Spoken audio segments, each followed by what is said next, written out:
Hi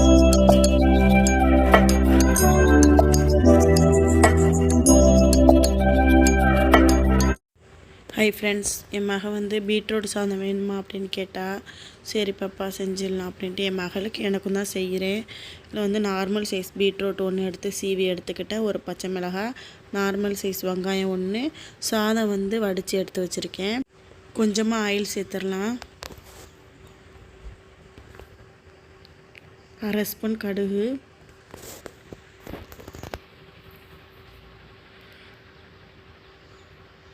கடலைப்பருப்பு 1 spoon.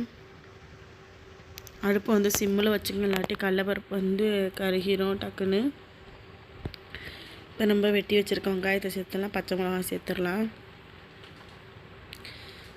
ரொம்பலாம் வதக்கணும்னு தேவையில்லை, வெங்காயம் லைட்டாக வதங்கினாலே போதும்.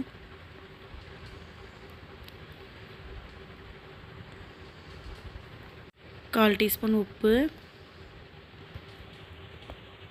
சேர்த்துட்டு பிரட்டி விட்டுடலாம். இந்த பீட்ரூட் சாதம் செய்கிறதுக்கு ரொம்பலாம் டைம் ஆகாது, சட்டுன்னு 5 நிமிஷத்தில் செஞ்சிடலாம். இப்போ நம்ம எடுத்து வச்சுருக்க பீட்ரூட்டை சேர்த்துடலாம். சேர்த்துட்டு இதையும் நம்ம பிரட்டி விட்டுடலாம்.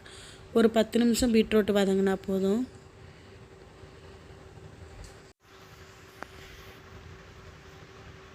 பீட்ரூட் வதங்கிருச்சு. கொஞ்சமாக நம்ம கருவேப்பிலை சேர்த்துடலாம். சேர்த்துட்டு இதையும் நல்லா பிரட்டி விட்டுடலாம்.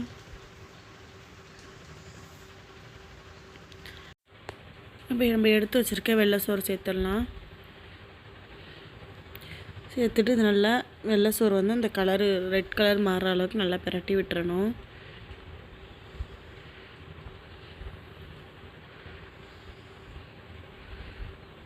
நான் ஃபஸ்ட் டைம் செஞ்சு சாப்பிட்டு பார்த்தேன், ரொம்பவே சூப்பராக இருந்துச்சு. இதில் நீங்கள் கொஞ்சமாக மல்லிக்கீரை சேர்த்துக்குங்க, நான் சேர்க்கலை.